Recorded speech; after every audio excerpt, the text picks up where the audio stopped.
आप लोगों को लिंग के बारे में बताया गया कि लिंग जो है 3 प्रकार के होते हैं, पुल्लिंग, स्त्रीलिंग और नपुंसक लिंग। पुल्लिंग किसको कहते हैं? जिसमें पुरुष जाति का बोध हो। स्त्रीलिंग जिसमें स्त्री जाति का बोध हो।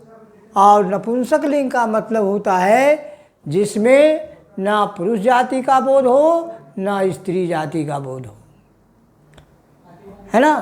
तो आप लोगों को, आप अंग्रेजी में भी पढ़े होंगे कि जेंडर जो होता है, लिंग जो होते हैं अंग्रेजी में 3 प्रकार के हुआ, masculine gender, feminine gender, neuter gender.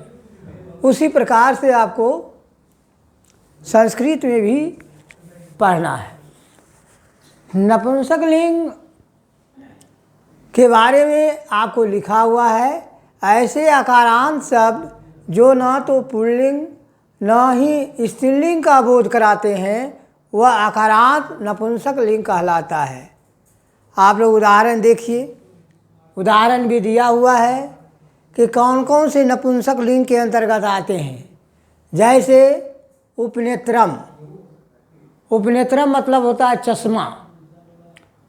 चश्मा जो है यह नपुंसक लिंग का उदाहरण है। पुस्तकम किताब, ये भी नपुंसक लिंग है। फलम, ये भी नपुंसक लिंग है। आम्रम, आम। कलम, कागज, कलम जिसको कहते हैं, कलम, कागज, कॉपी, पेंसिल इत्यादि जो है ये नपुंसक लिंग का उदाहरण है। इसके अंतर्गत आप लोग को 3 वचन जो है, वचन के बारे में ही बतलाया गया था कि वचन 3 प्रकार का होता है। पहला एक वचन, दूसरा द्विवचन और तीसरा बहुवचन। आप लोगों को ये जो नपुंसक लिंग है शब्द हैं इसको एक वचन और द्विवचन और बहुवचन में आपको बनाना है। जैसे उपनेत्रम है, उपनेत्रम, उपनेत्रे, उपनेत्राणी। एक चश्मा, 2 चश्मा, बहुत से चश्मा, अनेक चश्मे। पुस्तकम किताब है तो पुस्तकम, पुस्तके, पुस्तकानी। एक किताब, 2 किताब, बहुत से किताब। फलम है, एक फल, 2 फल, बहुत से फल, अनेक फल। फलम, फले, फलानी। आम्रम, आम्रे, आम्रानी। एक आम, 2 आम, बहुत से आम, अनेक आम। ये सब जो है आपको एक वचन, द्विवचन, बहुवचन में आपको किताब में लिखा हुआ है। आपको किताब से उतार देना है और उसको याद करना है।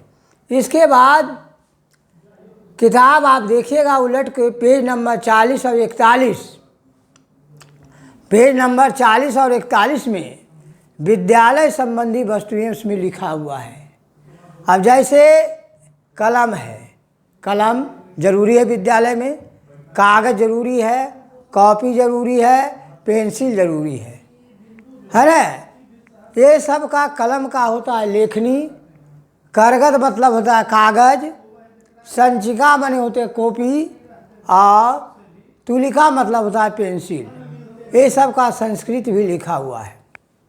अब उसके बाद आपको शरीर संबंधी अंग, शरीर के जो भी अंग है, आँख, कान, नाक, मुंह, है ना, ये सो हुआ शरीर संबंधी अंग।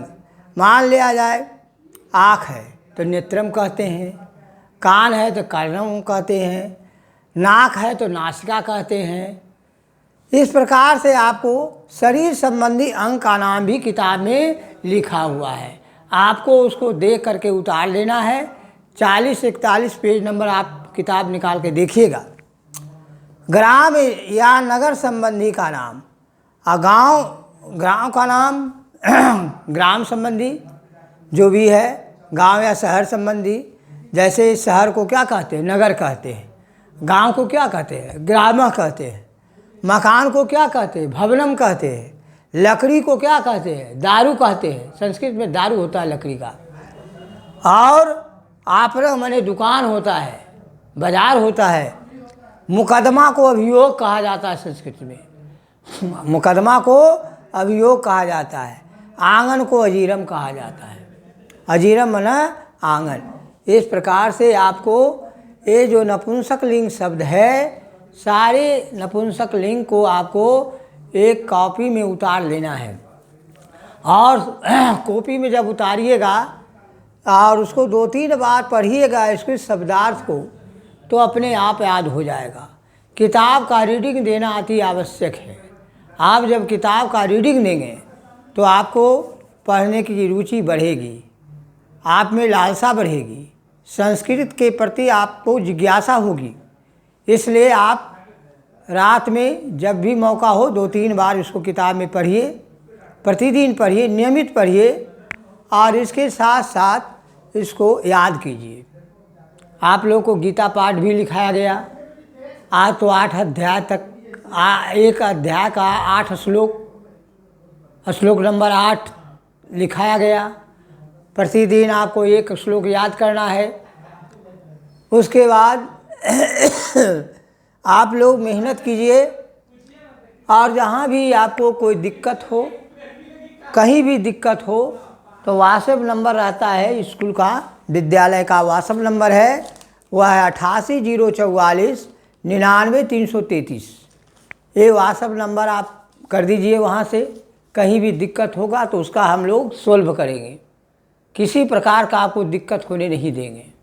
आप जो है मेहनत कीजिए, फल आपके हाथ में है, खूब मेहनत कीजिए, परिश्रम कीजिए, परिश्रम आपको बेकार नहीं जाएगी। इसलिए ये सब सारी चीज़ जो बतला रहे हैं, पहले हम व्याकरण संबंधी जितने भी परिभाषा है उसको हम आपको लिखा दिए, याद करवा दिए। याद करना आपका काम है। कहीं भी अब देखिए इसमें शब्दार्थ बहुत से आप लोगों को समझ में नहीं आ रहा होगा। अब उपनेत्रम लिखा हुआ है। अब उपनेत्रम मतलब हिंदी का शब्द है उपनेत्रम।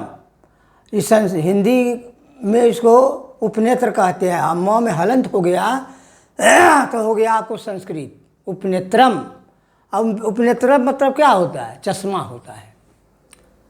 पुस्तकम, पुस्तकम मतलब किताब। फलम फल, आम्र मतलब होता है आम। उसी प्रकार से जो एक कलम है, अब कलम को क्या कहेंगे संस्कृत में?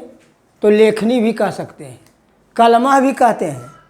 और जैसे कॉपी है, कॉपी को संस्कृत में क्या कहा जाता है? संचिका कहा जाता है।